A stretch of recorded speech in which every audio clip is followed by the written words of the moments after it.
Muy buenos días. A nombre de la Academia Nacional de Estudios Políticos y Estratégicos, les doy la más cordial bienvenida a nuestro segundo ciclo de seminarios 2021. Hoy nos reunimos nuevamente para desarrollar una instancia de reflexión y debate académico, dando a conocer el trabajo realizado por la ANEPE en el tema de Fuerzas Armadas y la futura Constitución. Antes de comenzar, les comento que durante la exposición, sus micrófonos y videos de quienes se encuentran conectados a través de la plataforma Zoom estarán apagados, no obstante tendrán la posibilidad de escribir en el icono preguntas y respuestas que se encuentra en este programa, y una vez finalizada la ronda de conferencias van a poder hacer estas preguntas a través de este icono. Yo las voy a transmitir a nuestros panelistas, a quienes paso a presentar a continuación.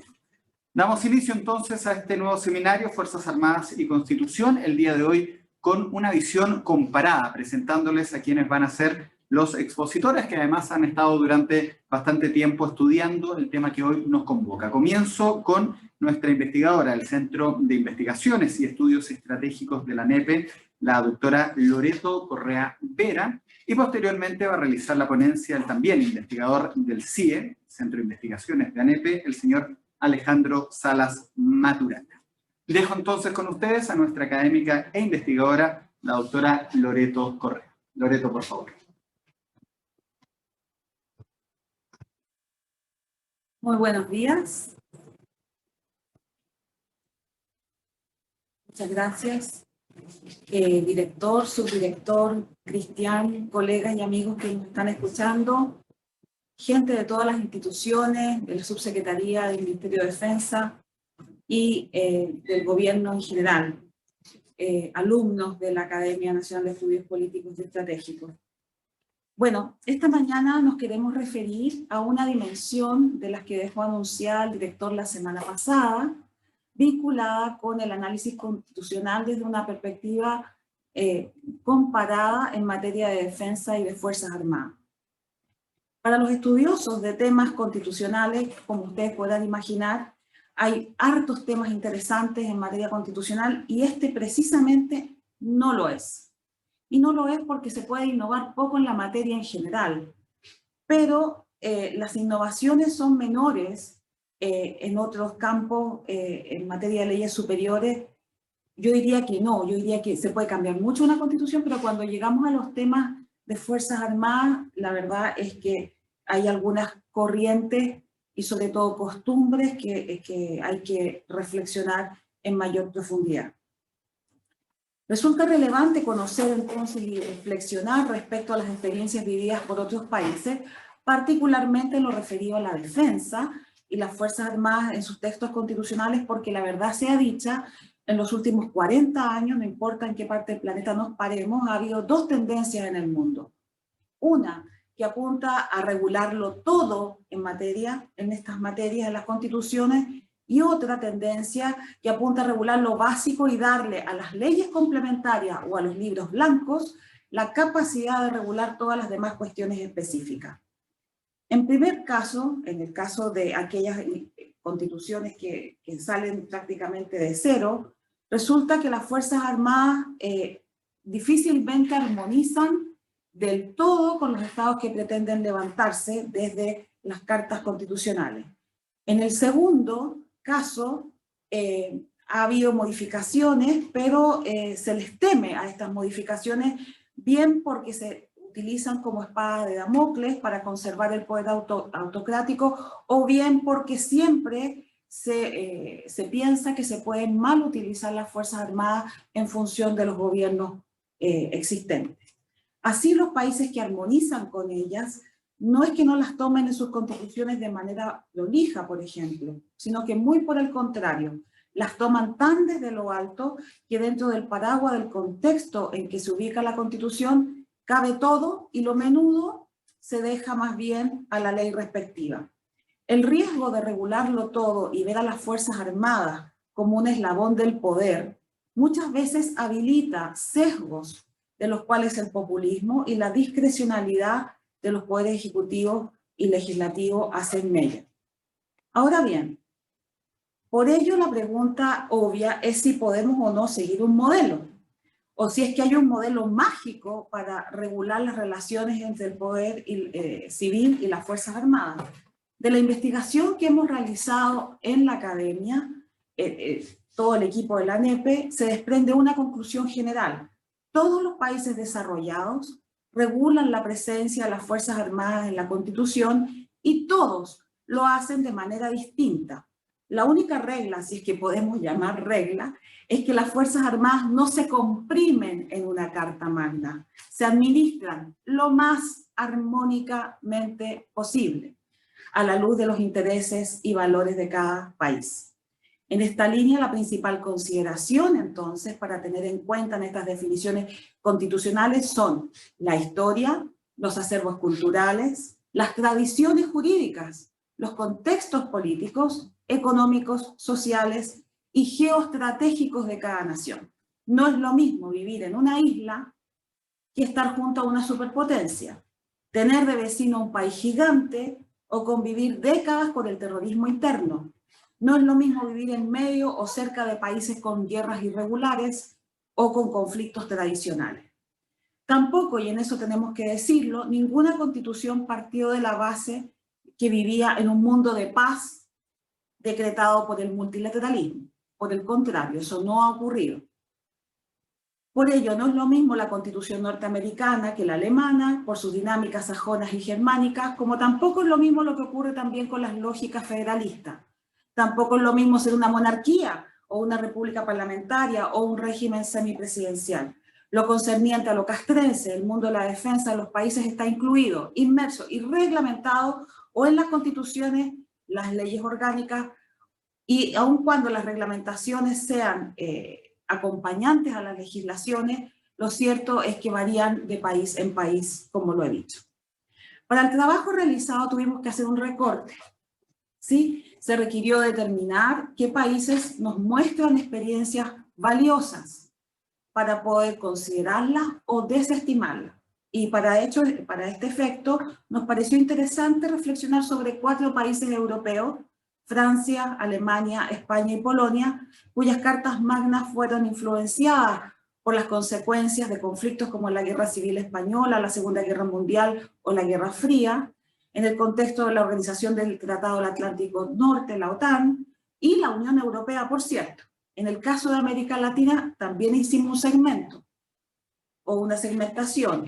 Se tomaron 3 países, Colombia, Ecuador y Venezuela, cuyas cartas fundamentales se derivaron de procesos constituyentes y en un periodo post-autoritario. En estos casos, las constituciones son documentos inéditos, no dependientes de lógicas de reforma. Y un detalle, existen países muy pequeños en población, convendría, nos preguntamos todos en el equipo, tomar un país de 3 o 7 millones de habitantes como modelo a seguir desde Chile, o países insulares para hacerlo. Creímos que no era prudente. Por eso el criterio fue considerar países cuyas cartas emergieran de situaciones de conflicto o bien como constituciones devenidas de asambleas. ¿Qué pasa con los países vecinos? Se preguntarán ustedes. Bueno, a Bolivia, Perú y Argentina los tuvimos que dejar fuera. Por ser países vecinos, sí, por no complicar, ni teñir, ni mezclar las cosas de política internacional con las cuestiones de defensa.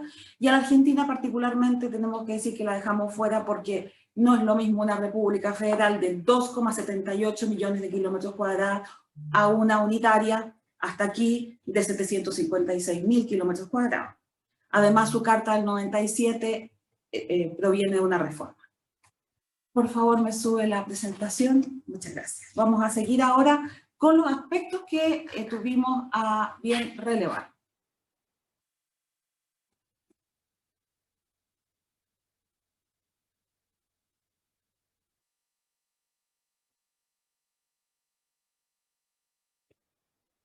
Vamos a ver el primer punto, el origen de la Constitución. Como ustedes pueden apreciar en esta lámina, nos vamos a encontrar con que estas constituciones tienen distintas datas.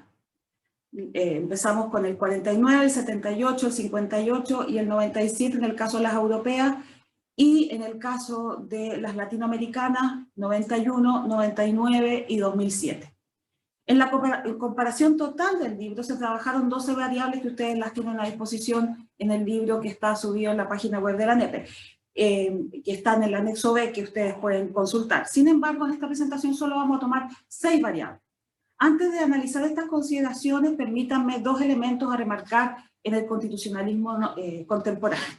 Un primer asunto guarda relación con la necesidad de enfocar la mira hacia lo que hacen los países. En todas las constituciones las Fuerzas Armadas son tratadas de acuerdo con su naturaleza. Primero porque trabajan en contextos de riesgo permanente en su formación, dedicación, asignación de tareas, destino de la fuerza y sobre todo vocación. Solo 3 ejemplos. Un piloto de guerra toma años en formarse y cada vez que se sube un F-16 pone en riesgo su vida. Un grumete al que se le escurre de las manos por accidente un tubo en un submarino pierde un pie. Un soldado al que se le explota una munición cerca del cuerpo puede perder la vida, la vista o una extremidad. Y en esto yo quiero ser bien enfática y contundente. Estas profesiones, las de las Fuerzas Armadas, no son profesiones de oficina, tampoco de campo, son de alto estrés, permanente peligro de formación continua, pero más de las veces son profesiones que duran varias décadas, y cuando se llega a grados superiores, por cierto, y son profesiones que se ejercen 24 horas al día, 7 días de la semana, 365 días al año. Hombres y mujeres que dedican sus familias, hijos, niños por nacer o recién nacidos, de meses a veces, trasladados de acuerdo a necesidad y en pos de una sola idea, servir al país al que pertenecen. Este es un elemento que ningún país desarrollado omitió en sus cartas constitucionales, en el trato, deferencia y respeto a las Fuerzas Armadas. Téngase presente. Dicho en simple, ser militar o dedicarse a ello implica un nivel de compromiso con la nación y todas las constituciones lo reconocen. Pensar a las Fuerzas Armadas como si fueran un servicio público, más dentro de los países, no se ve en ninguna constitución del mundo. Un segundo aspecto. Las tareas, misiones, formación, disciplina, tareas ordinarias y extraordinarias son valoradas por las sociedades. Considerando que la carrera militar se inicia hoy, entre los 18 y dura hasta los 50 o 60 años, dependiendo del país, esta vocación no solo se articula para ganar un salario o crecer en una institución. Muchas veces se aborda con el mérito de tener ancestros que pelearon en una batalla, padres que llegaron a lo más alto en la carrera armada. Por lo mismo, todos los países que hemos estudiado y otros que no vamos a referenciar acá, tienen muy claro que son altos los niveles de responsabilidad, con altos costos y con una sola recompensa, el deber cumplido. Ser militar es una profesión en la cual se arriesga la vida permanentemente, y si bien esto no es una obsesión, quiero también remarcarlo, está siempre presente en ellos y en sus familias. Se arriesga invalidez, accidentabilidad, y sobre todo pérdida de facultades físicas, sentidos como el oído, rodillas que quedan tempranamente deshechas por desgaste, dolores físicos que acompañan todo el resto de la vida de una persona. Por eso es por lo que los militares de tierra, aire o mar son distintos de todo el resto del espectro profesional o técnico de una sociedad. Todas las constituciones y las constituyentes lo asumieron.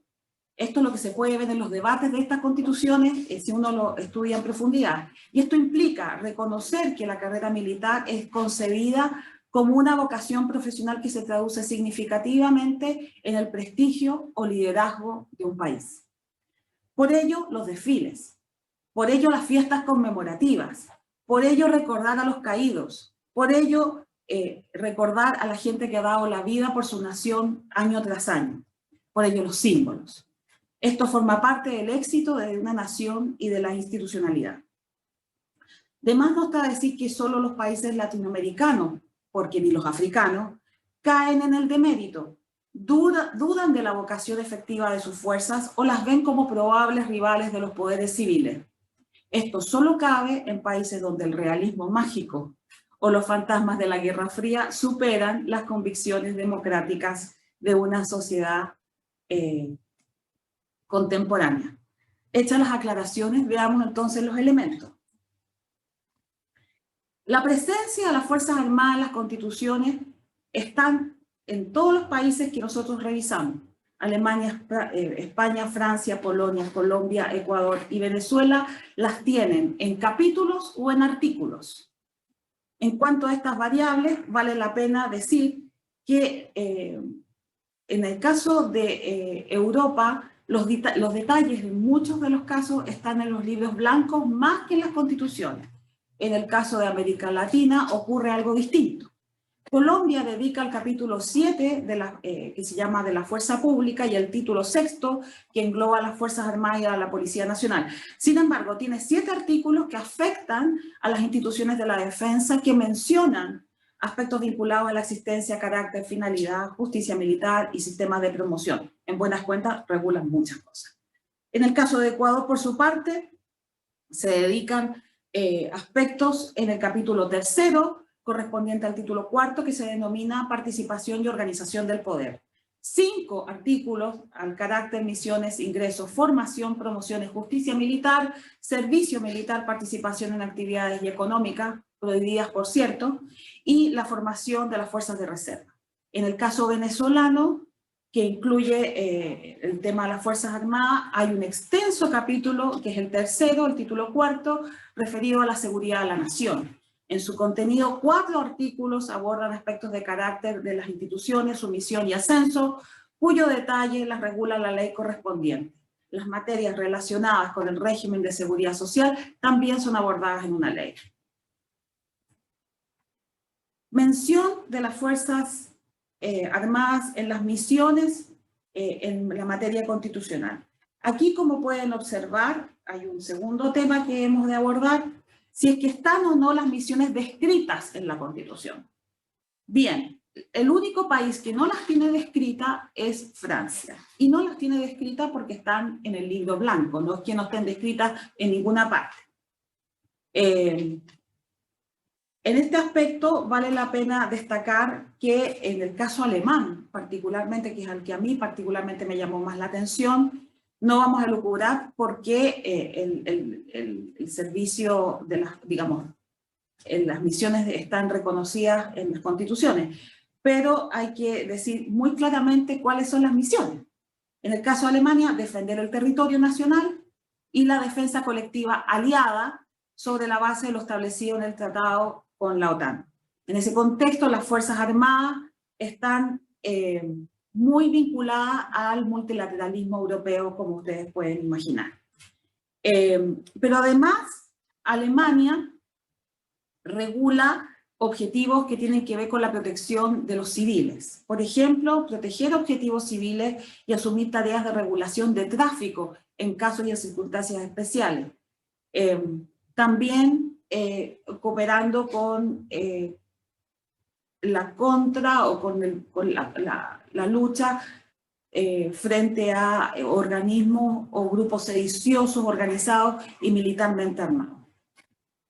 Y por último, también hay un aspecto vinculado a las catástrofes. No me voy a detener en el caso alemán, que yo creo que es de los más interesantes que podemos revisar. Y en el caso de Francia, yo quisiera que ustedes pudieran leer el documento en su totalidad, porque lo interesante del caso francés es cómo piensa Francia globalmente su idea de defensa y cómo lo describe en términos de protección a la independencia del Estado y la indivisibilidad de su territorio. También en el aseguramiento e inviolabilidad de su frontera en el artículo 26. En el caso latinoamericano, Colombia expresa la defensa de la soberanía, la independencia, la integridad del territorio y del orden constitucional. Y el artículo 158 de la Carta Colombiana expresa que su misión fundamental es la defensa de la soberanía y la integridad territorial, al igual que en el caso de la ecuatoriana. Particularmente llama la atención en el caso de la española, y me voy a volver para atrás un minuto, decir que las Fuerzas Armadas españolas se dedican a garantizar la soberanía e independencia de España, defender su integridad territorial y el ordenamiento constitucional, complementadas claramente por una ley orgánica del año 2005. Venezuela, finalmente, en estas áreas de misión, explica que En el artículo 329 se dedican a la planificación, ejecución y control de operaciones militares requeridas para asegurar la defensa de la nación. Eso en términos globales para ese aspecto.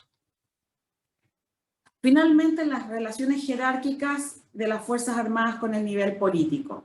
Acá, en todas las instituciones, en todas las constituciones, hay una subordinación de las Fuerzas Armadas al poder civil. Hay algunas que se detallan más, como por ejemplo en el caso alemán, que tiene varios artículos, en lo mismo en el caso español, y en el francés y en el polaco. En el caso latinoamericano, curiosamente, las menciones son más escuetas, solo dos, un artículo. En el caso de Venezuela también solo un artículo.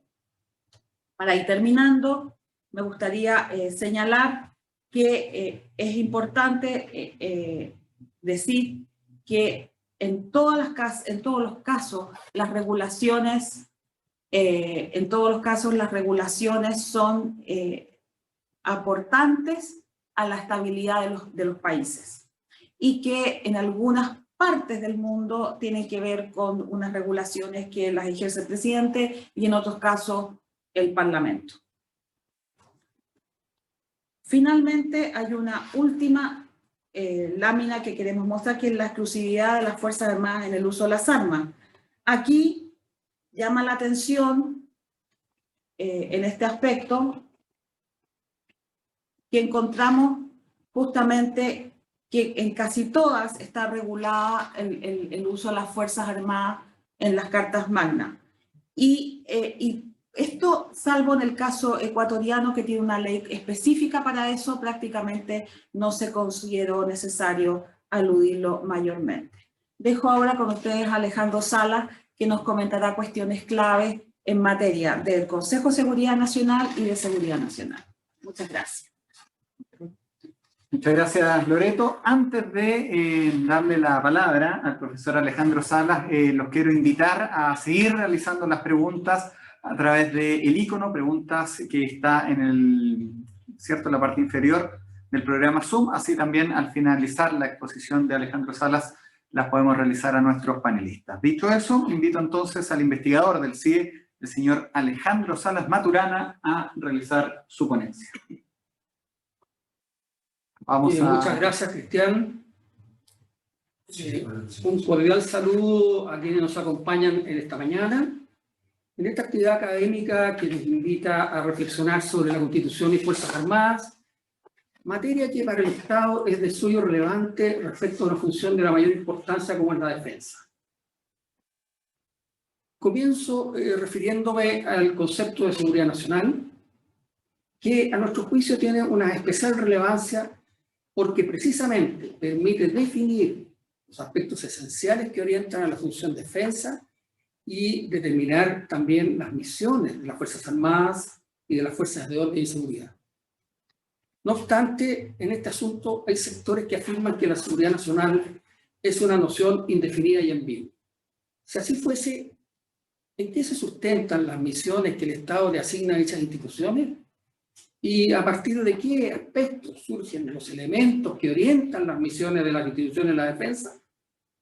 Si abordamos el concepto de seguridad nacional desde el pensamiento de Baldwin y Wolfer, vemos que ellos señalan que la seguridad es un concepto peligrosamente ambiguo si es usado sin especificar el objeto referente vinculado a la seguridad. Ello implica que, sin establecer los intereses y valores que se desean proteger, el concepto queda vacío. Es interesante también hacer mención a lo que plantea el Geneva Center for the Democratic Control of Armed Forces, quien en una publicación del 2005 definió que una política de seguridad nacional es un marco para describir cómo un país brinda seguridad al Estado y a sus ciudadanos. Señala que cuando se estructura una política de seguridad nacional, uno de los elementos esenciales es tomar en consideración los intereses y valores que darán sustento a las medidas que se establecerán para protegerlos de las amenazas internas y externas que tiene el Estado y la ciudadanía. Dicho documento enfatiza la inclusión de las áreas de responsabilidad de cada actor involucrado para evitar la asociación histórica por la participación excesiva de las Fuerzas Armadas en asuntos de seguridad interna. A partir de lo planteado, veamos entonces cómo han resuelto la conceptualización de la seguridad nacional los países incluidos en el estudio comparado. Al inicio, debemos decir que solo Ecuador y Venezuela lo definen constitucionalmente. Ecuador lo aborda refiriéndose a la seguridad humana y Venezuela lo hace mencionándolo como seguridad de la nación. No obstante, los restantes países lo incluyen en libros blancos como Alemania y Francia, en un documento específico del Departamento de Seguridad Nacional del Gabinete de la Presidencia del Gobierno como España, en su Estrategia de Seguridad Nacional como Polonia o en una ley, como lo hizo Colombia. Así entonces, podemos decir que cada país aborda el concepto desde su realidad particular, marcada por los valores e intereses que fundamentan la orientación de su defensa. De este modo, Alemania entiende el concepto de seguridad nacional enfocándose en hacer frente a las actuales amenazas para preservar su identidad, proteger los derechos humanos, los valores democráticos y el orden legal. Para España, la seguridad nacional es definida como la acción del Estado dirigida a proteger la libertad y el bienestar de sus ciudadanos. También a garantizar la defensa de España y sus principios y valores constitucionales, así como a contribuir junto a sus socios y aliados a la seguridad internacional en el cumplimiento de los compromisos asumidos. De este modo, España aplica una visión integral que exige la acción del Estado para proteger la libertad, los derechos y bienestar de los ciudadanos, garantizando a su vez la defensa de España, sus principios y valores constitucionales, a fin de asegurar la convivencia democrática en el marco de la Constitución. Por ello, la responsabilidad de garantizar la seguridad nacional recae en el más alto nivel político, en este caso el presidente del gobierno, como un servicio público que debe ser objeto de una política de Estado. Por su parte, Francia, sin definir explícitamente la seguridad nacional, establece los fundamentos en su estrategia para la defensa y seguridad nacional. Esto ocurre en su libro blanco del año 2013. A nuestro juicio, los franceses hacen un planteamiento distinto a otros países de sus valores e intereses a partir de la soberanía, considerada como la autonomía del Estado para tomar decisiones y realizar acciones que permitan conservar su capacidad para influir en el entorno externo del que Francia no puede aislarse. Al respecto, se sostiene que Francia, como país con intereses globales, solo puede contribuir de manera sostenible a la seguridad internacional si las acciones realizadas se reconocen como legítimas para la comunidad internacional. Por ello, resulta esencial el respeto al Estado de Derecho porque refuerza la soberanía de los Estados. Bajo este precepto, la preservación de la independencia y de la soberanía como valores primordiales, más la legitimidad internacional basada en el respeto al Estado de Derecho, son los pilares de la Estrategia de Defensa y Seguridad Nacional francesa, la cual contribuye a garantizar que la nación pueda decidir su futuro en el marco de las interdependencias a las que ha consentido libremente. La Constitución polaca tampoco se menciona el concepto de seguridad nacional. Sin embargo, en el capítulo introductorio de su Estrategia de Seguridad Nacional 2020, plantean elementos conceptuales vinculados al término. Al igual que España, los polacos establecen una visión integral de la configuración de la seguridad nacional, teniendo en cuenta su dimensión interna y el entorno internacional que se vincula con las relaciones bilaterales, la cooperación regional y, a escala global, con la cooperación bajo el paraguas de organismos internacionales. De ello, surge la necesidad de garantizar la capacidad del Estado para contrarrestar las amenazas y afrontar los retos derivados de las condiciones de la seguridad polaca, que implica también aprovechar las oportunidades que permitan mejorar la seguridad del Estado y de los ciudadanos a través de un mayor desarrollo y fortalecimiento de su posición en la arena internacional. Todo ello en armonía con los valores nacionales específicos que se detallan en el apartado introductorio de la Constitución polaca. Colombia tampoco define la seguridad nacional, pero se refiere a ella en la Ley 684 del 13 de agosto del 2001, donde se señalan las normas sobre la organización y funcionamiento de la seguridad y defensa nacional. En dicho texto, se establece que la seguridad nacional es deber del Estado, definiéndola como el diseño en el marco del respeto de los derechos humanos y las normas del derecho internacional humanitario. De las medidas necesarias incluye el uso de la fuerza, con el objeto de ofrecer un grado relativo de garantías para la consecución y mantenimiento de niveles aceptables de convivencia pacífica y seguridad ciudadana, que aseguren en todo tiempo y lugar, en los ámbitos nacional e internacional, la independencia, la soberanía, la autonomía, la integridad territorial y la vigencia de un orden justo basado en la promoción de la prosperidad general. La Constitución ecuatoriana no utiliza el término seguridad nacional en su contenido, pero sí utiliza el término seguridad humana como concepto orientador, que luego se plasma en la Ley de Seguridad Pública del Estado. Este cuerpo legal es clave en relación a la seguridad de dicho país. No obstante, la Carta Fundamental del Ecuador señala expresamente que es deber primordial del Estado garantizar a sus habitantes una cultura de paz, a la seguridad integral y a vivir en una sociedad democrática y libre de corrupción, constituyéndose en los valores esenciales a proteger. En los fundamentos de la Ley de Seguridad Pública del Estado se argumenta que en Ecuador se requiere promover una sociedad que logre bienestar, buen vivir y desarrollo integral, un Estado que asume sus responsabilidades y una sociedad activa que coadyuva a estas metas.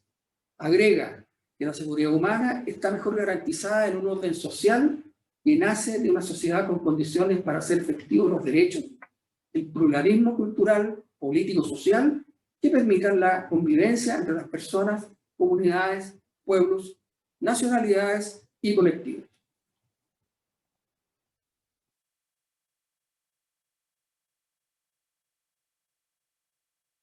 En dicho marco, la ley señala que el Estado debe implementar las políticas, planes, estrategias y acciones oportunas para garantizar la soberanía e integridad territorial, prevenir los tiempos de crisis sobre la composición social, proteger el patrimonio cultural y garantizar también la seguridad de las personas, de las comunidades, pueblos, nacionalidades, colectivos, instituciones y la convivencia ciudadana de una manera integral y multidimensional de manera permanente.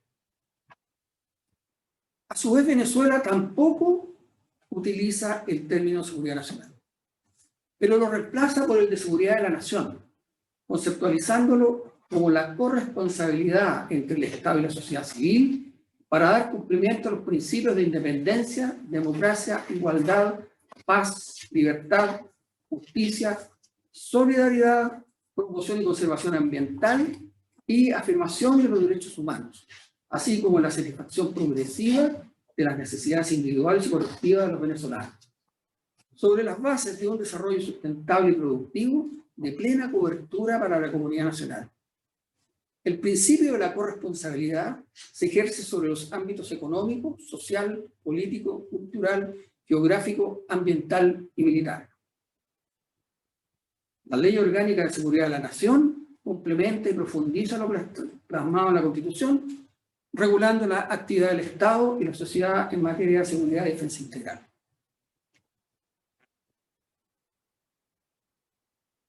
Respecto ahora de la referencia a un Consejo de Seguridad Nacional, quiero partir del hecho de que el Consejo de Seguridad Nacional es un organismo asesor esencialmente político, que analiza situaciones en este ámbito para tomar decisiones en el más alto nivel de conducción del Estado. Es posible inferir que se trata de un ente de la mayor importancia en relación con los temas de seguridad y defensa. De los países en estudio, solo 2 lo tienen incorporado en sus constituciones, Polonia y Venezuela. Y los restantes, Alemania, España, Francia, Colombia y Ecuador, no. Sin embargo, con excepción de Alemania, que no lo considera, dichos países lo regulan en leyes donde detallan la composición y las funciones que cumplen. Referirse en detalle a cada país resultaría particularmente largo, por eso enfatizaré algunos aspectos relevantes. En primer lugar, cada país opta por denominaciones específicas. Para España es el Consejo de Defensa Nacional. Francia lo denomina Consejo de Seguridad Nacional, lo mismo que Polonia. Colombia se refiere al Consejo Superior de Seguridad y Defensa, Ecuador el Consejo de Seguridad Pública del Estado y Venezuela al Consejo de Defensa de la Nación. Dichos consejos tienen una composición similar, siendo presididos por el presidente del gobierno, como en el caso de España, pero también, si está presente el rey, lo preside el rey. Y los presidentes de la República, en los casos de Francia, Polonia, Colombia, Ecuador y Venezuela. En todos los casos, integran los consejos los ministros del Interior, Relaciones Exteriores y Defensa, a los que se suman los representantes de otros ministerios, lo que dependería de las realidades en que se inserta cada nación y requerimientos derivados de la situación contextual a resolver. En cuanto a la presencia militar, esta no existe en los casos de Francia, Polonia y Venezuela, lo que muestra una fuerte presencia de liderazgo civil. En los restantes, España incluye al jefe del Estado Mayor de la Defensa y a los jefes de Estado Mayor de las tres instituciones de la defensa. Colombia y Ecuador integran al jefe de las Fuerzas Armadas y de la Policía Nacional, en ambos casos. En cuanto a la presencia del jefe de la Inteligencia Nacional, solo España integra al secretario de Estado director del Centro Nacional de Inteligencia. La figura de órganos de funcionamiento permanente dependiente de los consejos los poseen España, con un consejo ejecutivo, Francia, con la Secretaría General de Defensa y Seguridad Nacional, Polonia, con la Oficina de Seguridad Nacional, y Venezuela, con la Secretaría General del Consejo de Defensa de la Nación. En las funciones de los consejos se evidencian hallazgos interesantes, porque si bien estas obedecen a las necesidades de seguridad y defensa de cada país, en general existen coincidencias que marcan el valor de estos órganos en la conducción de la defensa.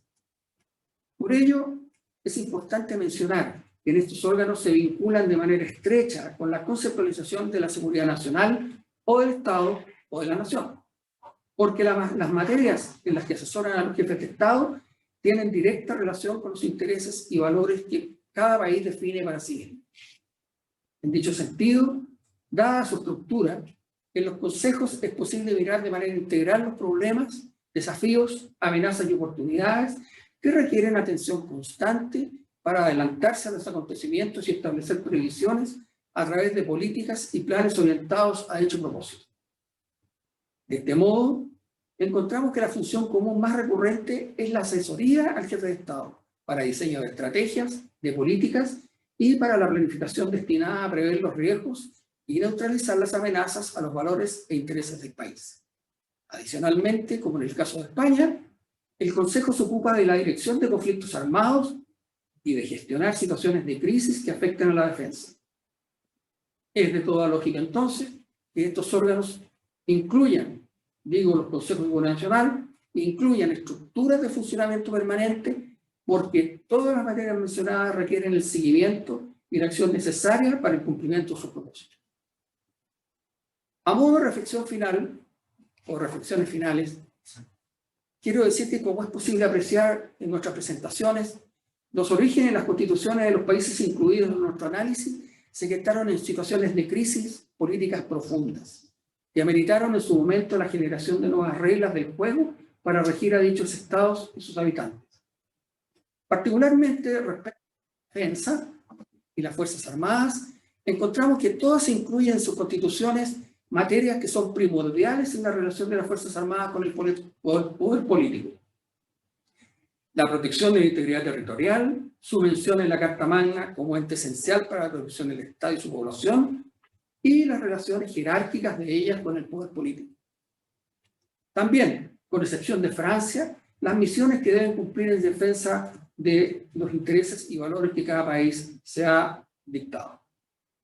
Todos, menos España, han constitucionalizado el nombramiento de los comandantes en jefe y la mención a su carácter que solo lo hacen los países latinoamericanos y Polonia. Otro hallazgo importante es la coherencia que se observa entre los valores e intereses de cada nación y sus conceptualizaciones de la seguridad nacional y la existencia de los consejos de seguridad nacional como instancia que permite a los jefes de Estado tomar decisiones para resolver los problemas de seguridad y defensa que tienen derivado de los contextos en que éstas se producen. Todo ello merece reflexión, porque se trata de asuntos de indudable complejidad que requieren medidas políticas oportunas y adecuadas. Cristian. Muchas gracias, Alejandro. Vamos a comenzar entonces la ronda de preguntas y respuestas. Tenemos 20 minutos, un poquito más. Las preguntas las voy a realizar y ustedes también, va a ser para los dos. Si alguno quiere intervenir, me hace también ahí con la mano y yo le doy la palabra. La primera pregunta tiene que ver con geopolítica. ¿La situación geopolítica de Chile influye en el tamaño de sus Fuerzas Armadas? La experiencia de 1978 de alguna manera lo confirma. ¿Cómo entonces, comienzo contigo, Loreto, se podría reflejar esto en una futura constitución? Pregunta interesante la que formulan. Pienso que es relevante tomar en consideración que no solamente las variables geopolíticas son las que tienen que estar presentes en una carta constitucional. Hay otras variables. El Estado de Chile debe defender y circunscribirse a los intereses nacionales. Entonces, no tiene que ver solamente con el tamaño del territorio, Cristian, sino que con los intereses nacionales que quiera promover. Esa sería mi respuesta frente a eso. Alejandro. Y es inevitable que uno tenga que dar una opinión personal respecto a esto. Yo concuerdo plenamente con Loreto que las variables que aquí se manejan para definir el tamaño, dependiendo también de las misiones de las Fuerzas Armadas, tiene que ver con intereses, valores y objetivos. Sin duda que habría que estar en la mente de los constituyentes para ver cómo lo van a enfrentar, y en verdad no es el ánimo de decir lo que ellos tengan que hacer. Simplemente, en nuestra opinión, creemos que es importante considerar no solamente la geopolítica, sino que también todas las variables que hemos planteado a través de las ambas exposiciones. Perfecto. Agradezco también al equipo del CIE que está ayudando, juntando algunas de las preguntas que se han reiterado para también poder realizarlas a ustedes. Loreto, basado en el análisis comparado que han realizado ustedes y dada la importancia de incluir a las Fuerzas Armadas en la futura Constitución, ¿de qué manera se pueden cautelar los aspectos históricos, jurídicos que ustedes han explicado en el próximo proceso? Bien, yo creo que esa pregunta se puede contestar con una afirmación bastante simple, y es no inventando la rueda. Una de las maneras para evitar que en Chile se produzcan cuestiones extrañas es seguir la tendencia mundial de tratar de trabajar los temas de Fuerzas Armadas en función de su naturaleza. En la medida que nosotros hacemos eso y no las manipulamos o no las subjetivamos respecto de otros fines, efectivamente vamos a poder tener una tradición histórica inmanente, digamos, subterránea, circulante. Pero nosotros tenemos ejemplo en el nuevo constitucionalismo latinoamericano en que se ha hecho exactamente lo contrario. Y años después, lo que vemos son, y lo voy a decir de manera coloquial, Fuerzas Armadas pelele del gobierno de turno. Y eso es lo que quizás nosotros deberíamos evitar a toda costa.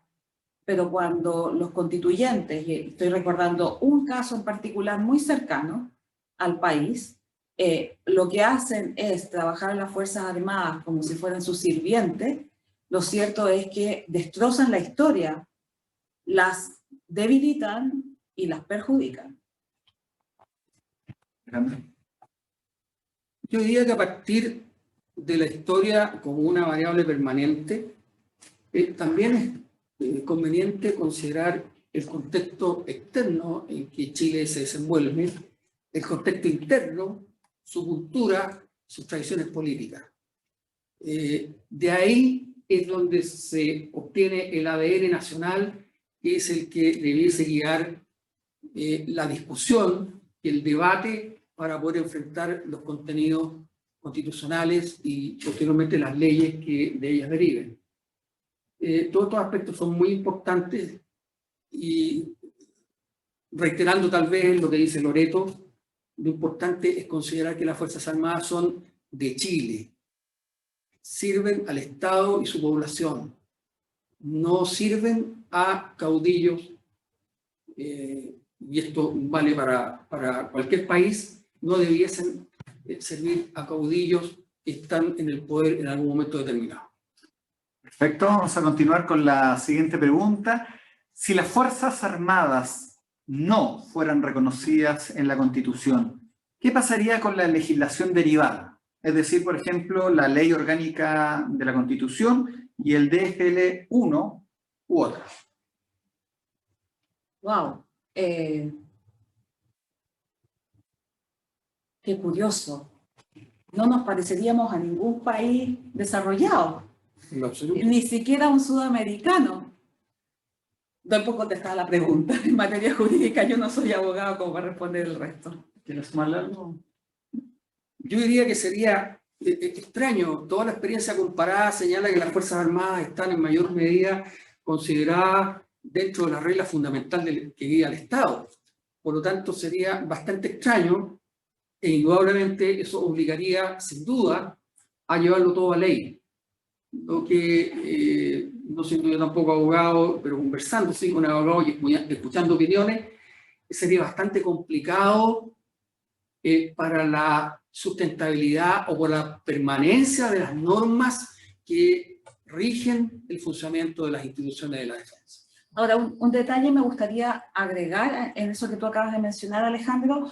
Curiosamente, una de las cuestiones que se han tratado de llevar a cabo en Latinoamérica, en este nuevo constitucionalismo latinoamericano de post-90, es materia de control, o sea, incluir a las instituciones armadas en la Constitución, comillas, para poder controlarlas mejor. Y curiosamente, dejarlas fuera las deja al margen de esa lógica. Entonces sería extraño que ocurriera. Muchas gracias, Loreto. Esta pregunta es interesante porque se mencionó el concepto de seguridad nacional y también lo mencionó en la primera sesión el director Jorge Robles. A la luz del estudio efectuado, comparado por ustedes dos, ¿cierto? Y también el equipo de ANEPE, y de la experiencia que se ha tomado en relación a los otros países, ¿cuál es la opinión de la seguridad nacional? Un término parecido, similar, que esté consagrado en la Carta Magna. Comenzamos con Alejandro. Bueno, aquí lo importante, más que el título que le pongamos, que puede ser seguridad de la nación, o seguridad del Estado, o seguridad humana, o cualquiera que se llegue a consenso dentro de la constituyente. Lo realmente importante es que se tenga en cuenta los valores y los intereses que esencialmente van a inspirar la acción de la defensa. Porque la seguridad nacional, como dice Wolfer y como dice Baldwin, si no le damos, no le ponemos ciertos aspectos referentes, no tiene sentido. Por eso que cuando la gente, o hay opiniones que señalan que siendo la seguridad nacional un concepto ambiguo, no hay que considerarlo para nada. En mi opinión, el concepto sin referencia, sin establecer valores e intereses, no tiene sentido. Por lo tanto, este aspecto es de primordial importancia tenerlo en consideración. La seguridad nacional por la seguridad nacional, en mi opinión, no tiene sentido. Debe tener objetos referentes que permitan orientar la acción de la defensa. Sí, yo apoyo y suscribo lo que sostiene Alejandro. Me gustaría simplemente agregar un detalle que creo que es importante. Hay mucho prurito, y lo ha dicho la abogada Marisol Peña, en mantener el concepto en la Constitución chilena producto de una valoración distorsionada de lo que eso fue en algún periodo de la historia nacional. En lo personal, me parece interesante circunscribir el concepto, porque no es lo mismo tener una seguridad nacional, como dice Alejandro, circunscrita a valores que tienen que ver con el territorio exclusivamente, a manejarla con otros contenidos, como por ejemplo los recursos naturales. Cualquiera que sea la decisión que tome la constituyente nuestra, lo interesante es que sea coherente y armónica a lo largo de toda la Carta Fundamental. Perfecto. Vamos a continuar y agradecer, ¿cierto?, la gran cantidad de preguntas que nos están enviando. Y vamos contigo, Alejandro, porque en otro seminario, recuerdo un diario electrónico que se realizó hace poco, se ha propuesto fuertemente que el capítulo de las Fuerzas Armadas sea eliminado y que sus alcances sean incluidos dentro de la administración pública. ¿Qué realidad tiene esta propuesta dado el contexto geopolítico de nuestra nación? Yo quiero volver a repetir que el contexto geopolítico no es lo único. Ya respondimos que para poder definir esto uno toma en cuenta una serie de variables y la geopolítica es una variable, o la geoestrategia es una sola variable. Por lo tanto,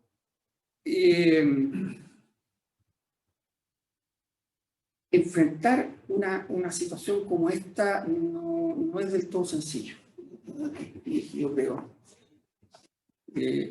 Sin embargo, creo que es esencial pensar y reflexionar de cómo vamos a enfrentar nuestro futuro.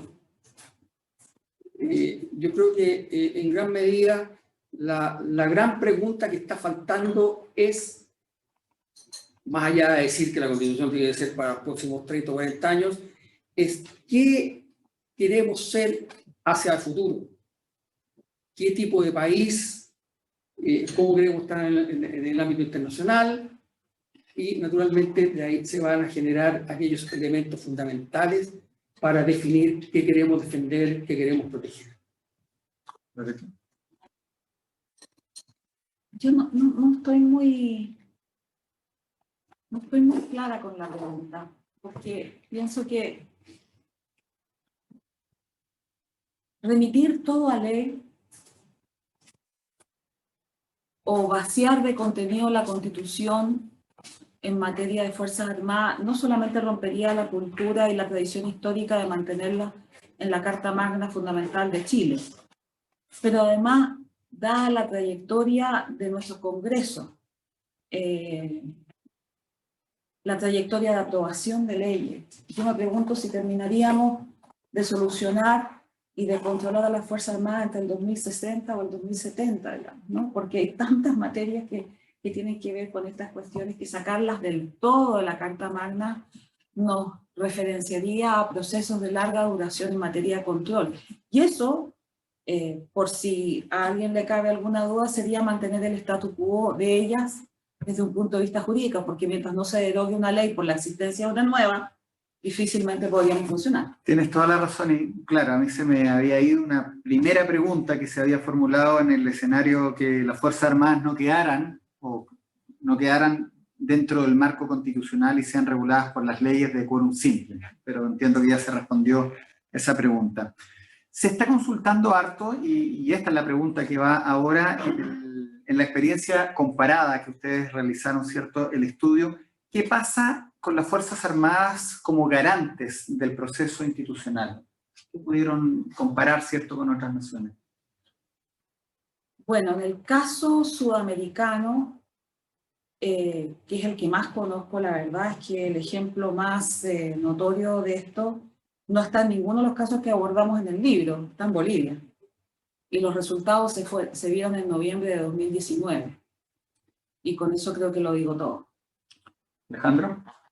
España tiene explícitamente las misiones de las Fuerzas Armadas garantizar el respeto a la Constitución. De hecho, los españoles cuando juran a la bandera, juran también proteger la Constitución. Perfecto. Vamos con esta consulta porque también lo hacen justamente de lo que mencionabas tú, Loreto, el origen de este constitucionalismo latinoamericano y el impacto que ha tenido a nivel regional en las Fuerzas Armadas. ¿Dónde se podría situar?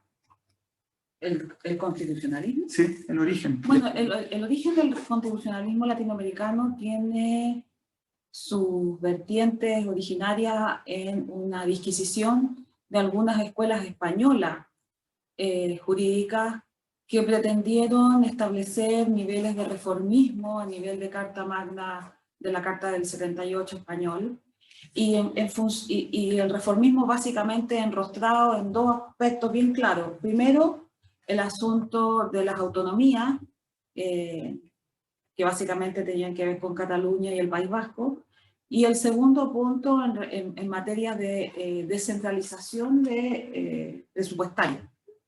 No tuvieron como origen primigenio adoptar o mirar las Fuerzas Armadas como un foco de atención.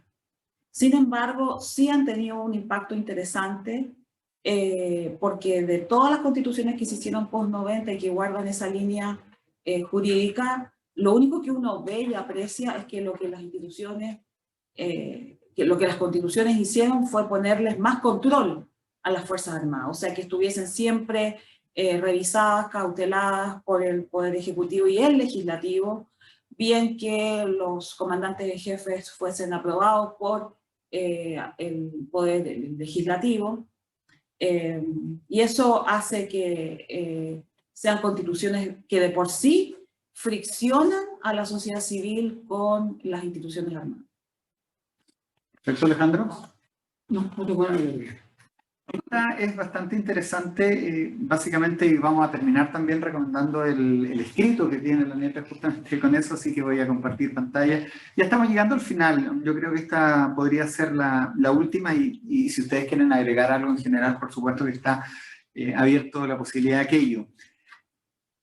¿Qué modelo debería seguir nuestro país sobre conceptos de seguridad nacional dentro de la Constitución? Si hubiera que elegir algún modelo de Constitución que ustedes vieron, dijeron, esta podría ser un buen ejemplo para nuestro país.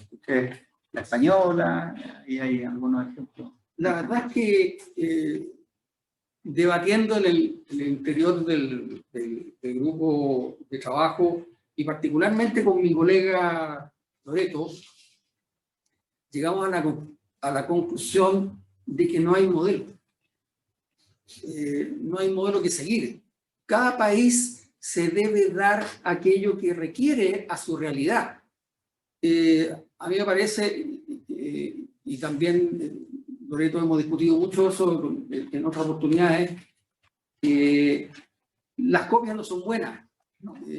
Querer copiar lo que hacen los alemanes o los españoles o los venezolanos, en verdad no tiene sentido, porque son contextos distintos, son pueblos distintos, son historias distintas.